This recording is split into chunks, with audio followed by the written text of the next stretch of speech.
Aujourd'hui, j'interromps provisoirement la remontée dans le temps et je fais une petite digression pour vous parler du Temple de Dieu à Jérusalem au temps de Jésus. A-t-il vraiment existé?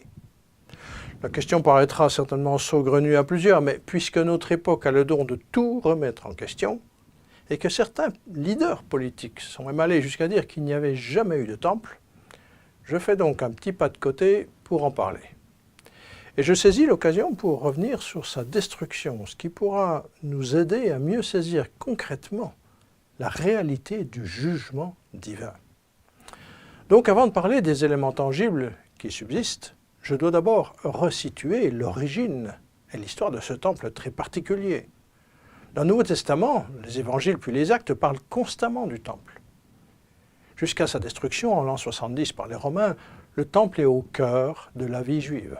Juste après la résurrection de Jésus et la Pentecôte, les premiers chrétiens s'y rendent quotidiennement, par milliers, en particulier à l'heure de la prière, vers 15 heures. L'histoire du temple nous ramène à l'émission précédente concernant Salomon et son royaume, parce que c'est à lui que Dieu avait demandé de construire le premier temple, à Jérusalem. Auparavant, Dieu avait demandé à Moïse, 500 ans plus tôt, de dresser une tente, dont voici une reconstitution, selon des directives très précises pour être le lieu de rencontre entre l'Éternel, le Dieu des cieux, et son peuple. C'était une simple tente de 15 mètres de long et 5 mètres de large qui s'appuyait sur des parois en planches verticales de 5 mètres de haut. Autour s'étendait le parvis, c'est-à-dire un espace limité par une palissade faite de tentures tendues entre des piquets. Si son apparence extérieure pouvait sembler quelconque, l'intérieur, caché, était très différent. Le lieu saint, partie accessible seulement aux sacrificateurs, était recouvert d'or et éclairé par la lampe à 7 branches. Quant au lieu très saint, derrière le voile, il était dans l'obscurité totale, et c'est de cet endroit que s'élevait la Shekinah, la nuée, qui montrait de façon tangible la présence divine. Et cette nuée surnaturelle qui s'élevait au-dessus de la tente devenait ardente la nuit, ce qui fait qu'en plein désert, on devait certainement la voir de très loin. Dans la Bible, en hébreu, cette tente est appelée Ohel Moed, c'est-à-dire littéralement tente de la rencontre. En français, un peu bizarrement, on lui a donné un nom un peu mystérieux, tabernacle, qui est juste le mot tente, mais en latin, tabernaculum. C'est dommage parce que c'est mystérieux pour rien, et ça ne rend pas compte du fait qu'il s'agit non pas juste d'une tente, mais de la tente de la rencontre. Plus tard, à l'époque des juges et jusqu'à l'époque du roi David, cette tente de la rencontre n'était plus déplacée comme pendant la période de l'Exode dans le désert, puisque le peuple était alors établi en Canaan. Mais elle fut dressée au centre d'Israël, à Shiloh, et y demeura plusieurs siècles. D'ailleurs, des fouilles récentes à Shiloh confirment sa présence autrefois à cet endroit, puisqu'on y a trouvé les traces de très nombreux sacrifices et d'un emplacement où cette tente semble avoir été dressée. Puis plus tard, Salomon fit donc construire un temple en pierre taillée, construit sur le même modèle, et dont les pierres étaient recouvertes de bois et d'or sur la colline de Moria, à Jérusalem. Si vous suivez cette série, vous savez que 4 siècles plus tard environ, la ville a été prise par les Babyloniens, qui ont détruit le temple et déporté les Juifs à Babylone. Suite à l'édit de Cyrus, en 538, ce fut le retour de captivité, et les Juifs reconstruisirent l'ancien temple, sous la direction de Zorobabel, avec Esdras et les prophètes Agé et Zacharie. On situe la pose des fondations de ce deuxième temple vers 536 et son inauguration vers 515 avant Jésus. Et c'est donc plus tard, à l'époque romaine, qu'Hérode le Grand fit agrandir les bâtiments annexes et fit construire une immense place, une esplanade tout autour. Vu qu'il se trouvait sur une colline, pour réussir à faire une grande place horizontale, il fallait obligatoirement faire un immense mur de soutènement tout autour et le remplir pour créer une immense surface plane.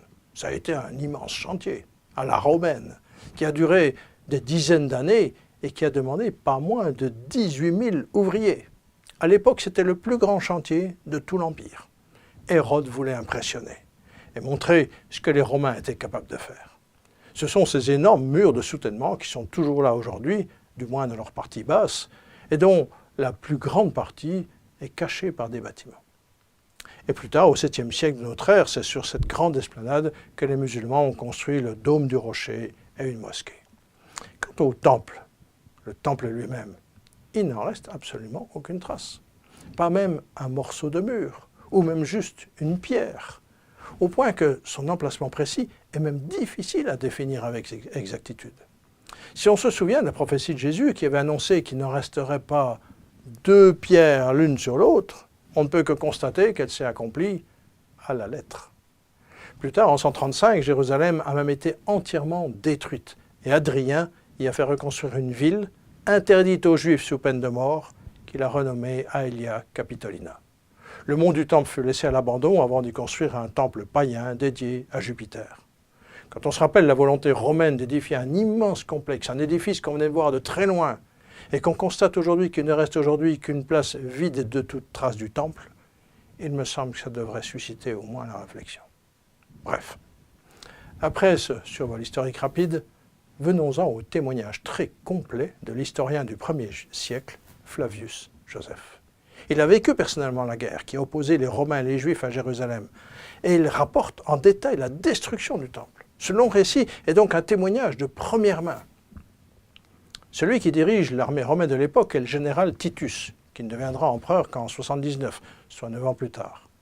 Je peux seulement citer un très court extrait d'un des ouvrages de Flavius Joseph, La guerre des Juifs, qui est composé de 7 livres. Dans le 5e livre, je lis « Tandis que le temple brûlait, les soldats ravirent tout le butin qu'ils trouvèrent et massacrèrent en foule ceux qui furent surpris, sans pitié pour l'âge, sans respect pour ce qui en était digne. Enfants, vieillards, laïcs et prêtres étaient également mis à mort. La guerre enveloppait tout le monde, les suppliants avec les combattants. Le crépitement des flammes déchaînées se mêlait aux gémissements de ceux qui tombaient. La hauteur de la colline et la grandeur de l'ouvrage incendié donnaient l'impression que la ville entière brûlait.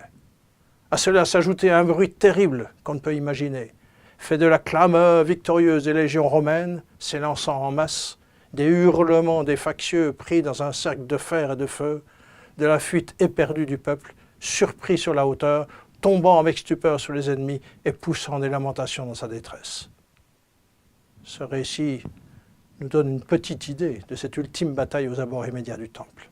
Ailleurs, Flavius Joseph a donné des indications très précises sur les dimensions du temple, sa description, l'esplanade et les bâtiments qui l'entouraient, etc. En recoupant ces indications avec les vestiges encore visibles aujourd'hui, comme ce reste d'une arche qui rejoignait le mur d'enceinte et supportait le grand escalier latéral, les chercheurs ont pu reconstituer l'architecture de l'ensemble du temple, de l'esplanade et de ses accès. Au sud, par exemple, on accédait à l'esplanade par un immense escalier et des portes dans la muraille, portes qui sont encore visibles aujourd'hui, bien qu'ayant été murées. Comme je vous l'ai expliqué, la vaste esplanade de plus de 400 mètres de long était soutenue par une immense muraille qui l'encerclait. D'une épaisseur moyenne de 3 mètres, elle faisait à l'époque 60 mètres de haut. Elle était constituée de 46 rangées de très grosses pierres de plusieurs tonnes. Aujourd'hui, la partie basse du mur est enterrée. Elle n'est donc plus visible depuis l'extérieur. Le temple lui-même comportait des colonnes de marbre. Il était orné de décorations en or et en cuivre qui brillaient à la lumière du soleil. On rapporte qu'à l'époque, les gens disaient « Celui qui n'a pas vu le temple d'Hérode n'a jamais vu un beau bâtiment de sa vie ». De nos jours, la destruction du temple est toujours commémorée chaque année lors du jeûne du Tish B'Av, c'est-à-dire du 9 du mois de Av. Flavius Joseph mentionne également l'existence d'écriteaux gravés en grec et en latin, interdisant aux étrangers de se rendre au temple, sous peine de mort. En 1871, on a retrouvé une de ces inscriptions, qui avait fait partie d'une balustrade séparant la cour intérieure, seulement accessible aux Juifs, du reste de l'esplanade. On y lit « Que nul étranger ne pénètre à l'intérieur de la balustrade et de l'enceinte qui sont autour de l'esplanade. Celui qui serait pris serait cause que la mort s'ensuivrait. » Il a remarqué que cette inscription n'était pas rédigée en hébreu, mais en grec. En effet, le grec était la langue universelle de l'époque. Souvenez-vous qu'avant les Romains, c'est la puissance grecque qui avait dominé toute la région. La langue de l'envahisseur s'était donc imposée un peu partout. Lorsque les légions romaines, à leur tour, ont conquis le Proche-Orient, le grec a continué à être très largement utilisé et a constitué de fait la langue commune, permettant de communiquer entre les différentes régions de l'Empire, un peu comme aujourd'hui l'anglais. C'est d'ailleurs pour cette raison que le Nouveau Testament a été rédigé en grec. Il existe d'autres traces, d'autres vestiges. Je vous en propose 4. Le premier est un ossuaire contenant les restes d'un homme et qui comporte une inscription tracée à la main en araméen, qui était la langue parlée du peuple, « Simon, constructeur du temple ». La simplicité de cet ossuaire, sans décoration, montre qu'il devait s'agir de quelqu'un du peuple, peut-être un simple ouvrier. Cette inscription était certainement une marque honorifique inscrite par ses proches. En effet, cet homme avait participé aux travaux du temple dirigés par Hérode. Le deuxième est un autre ossuaire, plus sophistiqué, concernant visiblement un personnage important. On n'en a retrouvé qu'un fragment du couvercle dans le caveau familial du cimetière d'un important village agricole de l'époque. Le morceau d'inscription, qui devait au départ comporter le nom du défunt, a visiblement été réalisé par un artisan sculpteur. On remarque l'écriture finement sculptée. Les quelques mots lisibles, en hébreu, qui est la langue utilisée pour le culte, signifient « fils du grand prêtre ». En hébreu, prêtre ou sacrificateur se dit « Kohen », nom qui est toujours porté par de nombreuses familles juives de nos jours. Cohen, Kahn, comme Strauss-Kahn, Cohen-Bendit ou Léonard Cohen. Les prêtres, les Kohanim, avaient à leur tête le Kohen Gadol, autrement dit le grand prêtre, parfois traduit par souverain sacrificateur. Il était donc un personnage de tout premier rang pour la nation juive. L'existence attestée d'un grand prêtre à l'époque montre donc que le service du temple, le culte, était alors effectivement en vigueur. Le troisième vestige est une autre inscription retrouvée seulement en 1968 sur un morceau de pierre qui devait se trouver en bordure de l'esplanade et qui est tombé lors de la destruction du temple et est resté enfoui sous d'autres gravats pendant près de 2000 ans. Les quelques mots qu'on peut y lire, inscrits en alphabet hébreu carré, déjà utilisé 200 ans avant les Romains, signifient « vers le lieu où sonne la trompette ». Et effectivement, Flavius Joseph mentionne cet emplacement sur l'esplanade du temple. Il écrit « Le 4e dominait le sommet des pastophories, c'était un genre de portique, où suivant la coutume se tient un des prêtres pour annoncer au son de la trompette le commencement du Shabbat et le lendemain soir par le même moyen la fin de la fête, appelant ainsi le peuple à l'arrêt ou à la reprise du travail. Et j'en arrive au 4e vestige archéologique concernant directement le temple. Vestige imposant par sa taille, puisqu'il s'agit d'un arc de triomphe. Il a été érigé à Rome en l'an 81, après la mort de Titus, et en son honneur, par son frère, l'empereur Domitien. Et ce qui est très intéressant, c'est que cet arc de triomphe célébrait ses faits d'armes en Judée. L'inscription sur la façade signifie « Le Sénat et le peuple romain pour le divin Titus Vespasien, Auguste, fils du divin Vespasien ». Et on y retrouve à l'intérieur d'un pilier la célèbre fresque représentant son triomphe avec ses soldats qui emportent les objets du temple de Jérusalem. On reconnaît la menorah, la table des pains de proposition et 2 trompettes. C'est donc le témoignage irréfutable, gravé dans la pierre, de la prise du temple de Jérusalem. La menorah, lampe à 7 branches, était un objet unique qui ne se trouvait que dans le temple. Et c'est très intéressant d'en avoir ici une représentation parce que la menorah elle-même n'a jamais été retrouvée. Alors avec le récit détaillé de la prise du temple par Flavius Joseph, avec ces quelques inscriptions et cette représentation gravée dans la pierre, il est devenu évidemment impossible de nier la réalité du temple de Jérusalem. Je conclus en rappelant que sa destruction a bien sûr été un événement terrible pour le peuple d'Israël. Contrairement à toutes les divinités païennes, le Créateur, l'Éternel, n'avait qu'un seul temple sur toute la terre, qui avait été édifié pour le célébrer. Jésus en a annoncé la destruction et il a effectivement totalement disparu.